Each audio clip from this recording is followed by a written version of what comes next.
हर खबर पर होगी आपकी पकड़। डाउनलोड कीजिए एबीपी लाइव ऐप। अब बात देश में मानसून से पहले होने वाली बारिश की। उत्तर और मध्य भारत के कई राज्यों में मौसम बदल चुका है। जी हाँ, कई जगहों पर तो ऐसी आंधी आई है कि उम्पुन तूफान की यादें एक बार फिर से ताजा हो गई। रिपोर्ट देखिए।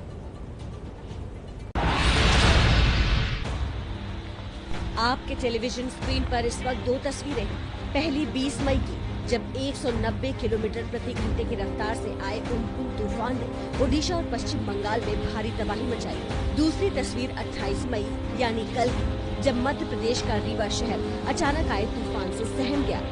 हम इन दो तस्वीरों की तुलना इसलिए कर रहे हैं ताकि आपको रीवा में आए तूफान की ताकत का अंदाजा हो सके।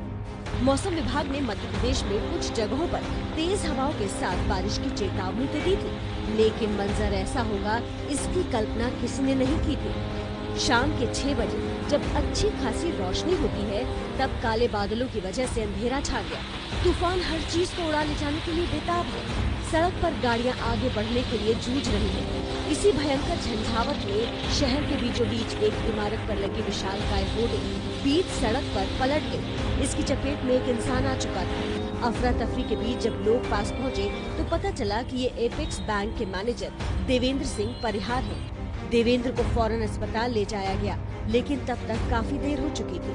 तूफान बहुत तेजी से आया है और कुछ लोग निकल रहे थे रोड से, तभी ये होर्डिंग आप देख सकते हैं। ये बहुत तेजी से गिरी और एक आदमी इसके नीचे दब गया, जिसको हॉस्पिटल ले जाया गया। आरोप ये भी लगे कि बिल्डिंग के ऊपर लगी होर्डिंग अवैध थी और ये अवैध होर्डिंग के कारोबारी के खिलाफ मुकदमा दर्ज होना चाहिए। इसकी निष्पक्ष ढंग से जांच होनी चाहिए। रीवा में आया तूफान इतना तेज था कि जिले भर के सैकड़ों पेड़ उखड़ गए। जगह जगह बिजली के खंभे भी जमीन पर गिरे पड़े, जिसकी वजह से बिजली की सप्लाई ठप है। अब जिला प्रशासन तूफान से हुई तबाही का आकलन कर रहा है ताकि जरूरतमंदों की आर्थिक मदद की जा सके। अब बढ़ते हैं अगली खबर की तरफ। आपको राजस्थान का हाल दिखा देते हैं। कल शाम राजस्थान में भी कुदरत का कहर बरपा, जिसमें 3 लोगों की जान चली गई। पहले पीली आंधी, फिर सफेद ओलों का कहर। ये मध्य प्रदेश के मुरैना से लगा राजस्थान का धौलपुर जिला है। कल शाम धार के रेगिस्तान से उड़ी आंधी यहाँ सितम बनकर टूटी। पहले रेत से भरी तेज हवाओं ने लोगों को अपने घरों में बंद होने पर मजबूर किया। फिर बारिश से गिरे ओलों ने खेत खलिहानों में तबाही मचा दी। धौलपुर में आई आंधी इतनी तेज थी कि तसीमो गांव में सीमेंट और सरिये से बना एक पक्का मकान ताश के पत्तों की तरह ढह गया। हादसे के वक्त इस घर में 6 लोग मौजूद थे, जिसमें से 3 की जान चली गई। 35 साल की विमला, 10 साल का सत्यभान और 8 साल की सुहानी के शव को जेसीबी की मदद से बाहर निकाला गया है। इस तूफान ने एक घर को बड़ी बुरी तरह ध्वस्त कर दिया। इसमें एक महिला, 2 बच्चे डेथ हो गई है उनकी। कुदरत के इस कहर से पूरा गांव सदमे में है। कोरोना के डर के बावजूद लोग पीड़ित परिवार को ढाढ़स दिलाने पहुंच रहे हैं। तहसीलदार ने भी कहा है कि परिवार को मुख्यमंत्री सहायता राहत कोष से मदद दिलाई जाएगी। मकान के ऊपर जो पूरी दीवार थी मुर्गेली टाइप में, वो गिर गई, जिससे पट्टियां टूट गई और नीचे बैठे लोग में 3 व्यक्ति थे। एक महिला थी लगभग 35 साल की, एक बच्चा है उसका 12 साल का लगभग, और एक उसके भाई की बच्ची है 8 साल की लगभग। तो तीनों एक्सपायर हो गए। राज्य सरकार द्वारा निर्धारित है वो सहायता दिलवाई जाएगी। उत्तराखंड देवभूमि के कई इलाके ऐसे हैं जहां सर्दियों में खूब बर्फ पड़ती है, लेकिन इन दिनों वहां क्या हाल है, कितनी गर्मी पड़ रही है, देखिए।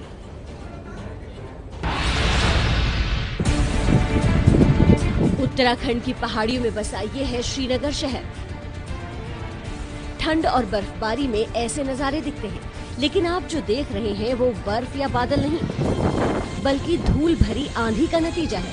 लगता है जैसे श्रीनगर बादलों से ढक गया है, लेकिन हकीकत ये है कि शहर पर मौसम की मार पड़ी है। कल शाम अचानक मौसम बदला और ऐसी आंधी चली कि पूरा शहर धूल की मोटी चादर में लिपट गया। लगभग 30 मिनट तक उत्तराखंड का ये खूबसूरत शहर धूल की चादर में लिपटा रहा। आंधी के बाद गढ़वाल के श्रीनगर में झमाझम बारिश हुई। सड़कों पर मोटे मोटे ओले गिरे। आंधी में इस विशालकाय पेड़ का क्या हाल हुआ है, देखिए।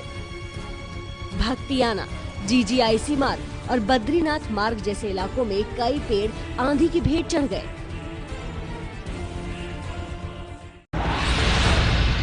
हिमाचल प्रदेश आपको लिए चलते हैं। यहाँ मौसम ने करवट ली है।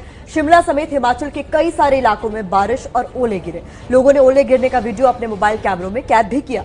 देखिए, शिमला जिले के कोटखाई, जुब्बल और चौपाल के कई इलाकों में ओलावृष्टि हुई है।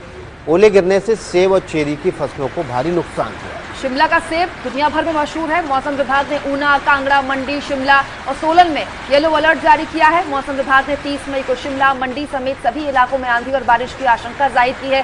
चेरी की फसल को भी काफी नुकसान हुआ है। बता दें आपको, केवल 2 महीने का ही सीजन होता है चेरी का। अगर उसमें उसको नुकसान हो जाए तो समझ लीजिए कि पूरा साल किसान का खराब हो गया। तस्वीरें आप देख पा रहे हैं, जबरदस्त ओलावृष्टि इन इलाकों में हो रही है, जिसकी वजह से किसान को नुकसान हो रहा है।